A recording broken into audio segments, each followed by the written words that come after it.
Judge Caprio opened the evidence folder and paused. Inside was a child's notebook, pages filled with crayon drawings and careful handwriting. My grandma cried again last night. I heard her through the wall. She says the medicine costs too much. The judge looked up at the defendant, a pharmacy manager, accused of selling stolen pain medications for profit, the same medications a dying grandmother couldn't afford. The defendant sat calmly, almost bored. When Judge Caprio asked him to explain himself, the man's response shocked everyone. He didn't apologize. He attacked. He looked at the elderly judge and spoke words dripping with disrespect. But he had no idea that the grandmother's 9-year-old grandson had been keeping records. And those records were about to destroy him. The courtroom was quiet that morning. Sunlight filtered through the tall windows, casting long shadows across the wooden benches. Judge Frank Caprio sat at the bench, his reading glasses perched on his nose, reviewing the case file before him. This was not a traffic violation. This was not a simple dispute. This was something darker. The defendant, Michael Brennan, age 42, sat at the defense table in a tailored navy suit. His lawyer, a young woman with a sleek briefcase, whispered something to him. Brennan nodded, his expression neutral. He looked like a businessman. Successful, composed. Nothing about his appearance suggested what he had done. Across the aisle, in the front row of the gallery, sat Dorothy Chen. She was 78 years old. Her gray hair was pulled back neatly. Her hands, marked with age spots and veins, rested in her lap. She wore a simple blue cardigan over a floral dress. Her frame was small, fragile. But her eyes held something unbreakable. Beside her sat Marcus, 9 years old. He wore a white button-up shirt that was slightly too big for him, the sleeves rolled up at his wrists. His dark hair was combed carefully. In his lap, he held a notebook. The cover was worn, the edges bent from constant use. He didn't look at the defendant. He looked straight ahead at the judge. Judge Caprio cleared his throat. "We are here today regarding charges of theft, fraud, and endangerment. Mr. Brennan, you are accused of stealing controlled medications from Riverside Pharmacy, where you served as general manager, and selling those medications illegally for personal profit. How do you plead?" Brennan stood. His voice was smooth, confident. "Not guilty, Your Honor." The judge nodded slowly. "Mrs. Chen, you are the primary witness in this case. Please take the stand." Dorothy rose slowly, gripping the edge of the bench for support. Marcus stood with her, steadying her arm. She walked carefully to the witness stand, each step deliberate. The bailiff helped her up the 2 small steps. She settled into the chair, her hands folding over one another. Judge Caprio's voice softened. "Mrs. Chen, please tell the court what happened." Dorothy took a breath. Her voice was quiet but clear. 2 years ago, I was diagnosed with stage 4 pancreatic cancer. The doctors gave me treatment options, but they also gave me pain medication. Strong medication. It helped me live with dignity. It helped me take care of my grandson. She glanced toward Marcus, who watched her with wide, solemn eyes. 6 months ago, my prescription costs began to rise. I didn't understand why. I have insurance, but every month the price went higher. Soon, I couldn't afford it anymore. "What did you do?" Judge Caprio asked gently. "I tried to stretch the pills, take half doses, skip days when the pain wasn't as bad. But cancer doesn't wait. The pain became unbearable. I would lie in bed at night, trying not to cry because I didn't want Marcus to hear me. But he did. He always did." In the gallery, Marcus's grip on the notebook tightened. "Mrs. Chen," Judge Caprio continued, "did you ever speak to Mr. Brennan about this?" "Yes. I went to the pharmacy 3 times. I begged him to help me understand why the cost kept rising. He told me it was corporate policy. He told me there was nothing he could do. He said I should talk to my insurance company." Dorothy's voice trembled, but she held herself together. "So I did, and my insurance company told me the pharmacy had been charging almost double the approved rate. They said it wasn't normal. They opened an investigation." Judge Caprio turned to the defendant. "Mr. Brennan, is this true?" Brennan stood again, his expression calm. "Your Honor, Mrs. Chen is a sympathetic figure. I understand that, but pharmacy pricing is complicated. There are overheads, supply chain costs, administrative fees. What she experienced was not criminal, it was business." Judge Caprio's eyes narrowed. "Business that left a dying woman without medication?" Brennan shrugged slightly. "With respect, Your Honor, I cannot be held responsible for every patient's financial situation. If she couldn't afford her medication, there are programs, resources. She could have asked for help. Dorothy's face remained still, but a tear slipped down her cheek. Judge Caprio leaned forward. Mr. Brennan, the charges against you are not just about overcharging. You are accused of theft, specifically of stealing pain medications from your pharmacy's inventory and selling them on the black market. Do you deny this? I absolutely deny it, Brennan said firmly. There is no evidence to support that claim. No evidence? Judge Caprio opened the folder on his bench. We have inventory records. We have testimony from your former employees. We have bank records showing unexplained deposits into your personal account. Brennan's lawyer stood. Your Honor, those records are circumstantial. They do not prove. Sit down, Judge Caprio said quietly. The lawyer sat. Brennan's calm exterior began to crack. He turned toward the judge, and his tone shifted. Your Honor, with all due respect, this courtroom is wasting time on a case built on emotions. You're letting an old woman's sob story cloud the facts. That's not justice. That's sentimentality.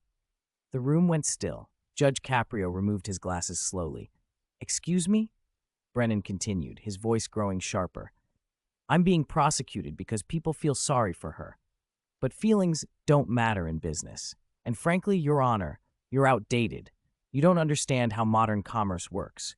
You're just an old man behind a desk who thinks the world still runs on handshakes and good intentions. It doesn't.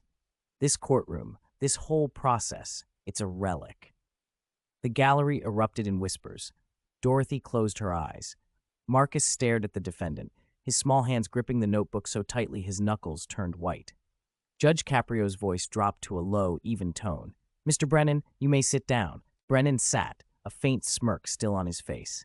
Judge Caprio looked at Dorothy. Mrs. Chen, thank you for your testimony. You may step down. Dorothy returned to her seat beside Marcus. The boy reached for her hand. Judge Caprio turned to the prosecution. Do you have any additional witnesses? The prosecutor stood. Yes, Your Honor. We would like to call Marcus Chen to the stand. A murmur spread through the courtroom. Marcus looked up at his grandmother. She nodded gently, squeezing his hand. It's okay, sweetheart. Tell them the truth. Marcus stood. He walked slowly to the witness stand, clutching the notebook. The bailiff adjusted the microphone down to his level. Marcus sat, his feet dangling above the floor. Judge Caprio smiled softly. Hello, Marcus. You don't need to be nervous. Just answer the questions honestly. Can you do that? Marcus nodded. Good. Now, Marcus, can you tell us about that notebook you're holding? Marcus looked down at the worn cover. His voice was small but steady. I started writing in it 6 months ago, when Grandma started getting sicker. What did you write? I wrote down when she cried, when she couldn't get out of bed, when she didn't eat dinner because the pain was too bad. I wrote down the dates she went to the pharmacy. I wrote down what the man said to her. Judge Caprio leaned forward. What man? Marcus lifted his eyes and pointed at Michael Brennan. Him. The courtroom seemed to hold its breath. Can you read one of the entries for us, Marcus? Marcus opened the notebook carefully. His finger traced down a page until he found the right spot. March 14th. Grandma went to the pharmacy today. She asked the man why the pills cost so much. He said it wasn't his problem. She started crying in the car. I held her hand. She said she was sorry she couldn't be stronger for me. Judge Caprio's jaw tightened. Marcus turned another page. April 22nd. Grandma didn't take her medicine today. She said we needed the money for my school supplies. She thought I didn't notice, but I did. She couldn't walk to the kitchen without holding the wall. Tears streamed down Dorothy's face now. She covered her mouth with her hand. Marcus closed the notebook. I didn't know what to do, so I just wrote everything down. I thought maybe if someone read it, they would help her. Judge Caprio's voice was thick.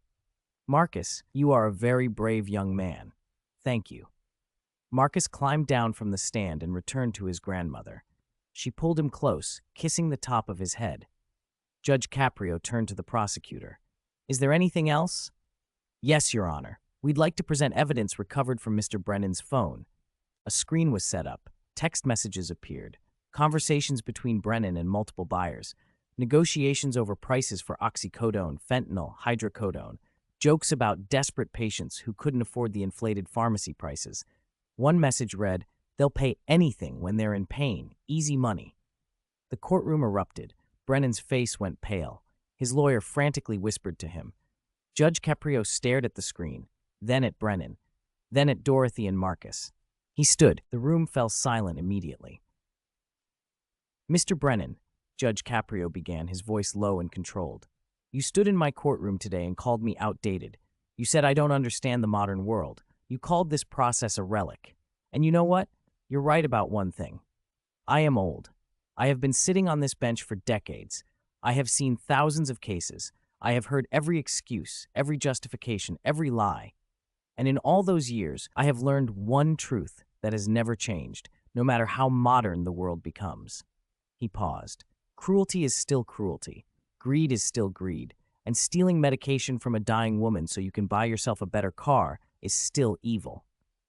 Brennan looked down.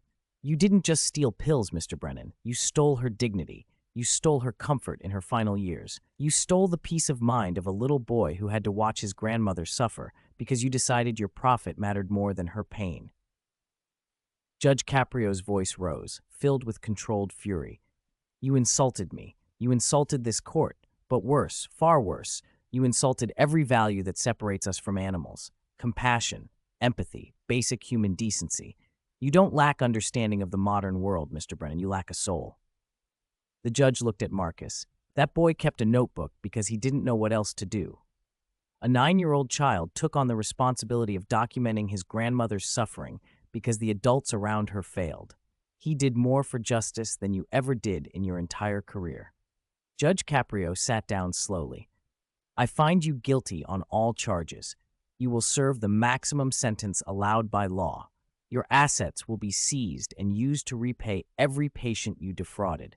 And Mr. Brennan, when you sit in your cell at night, I want you to think about that little boy. I want you to think about the grandmother he loved. And I want you to understand that what you called outdated, honor, dignity, compassion, those are the only things that ever mattered. He struck the gavel once. This court is adjourned. 3 months later, Dorothy Chen received a check from the restitution fund. It covered all her medical expenses and ensured she could afford her medication for the remainder of her life.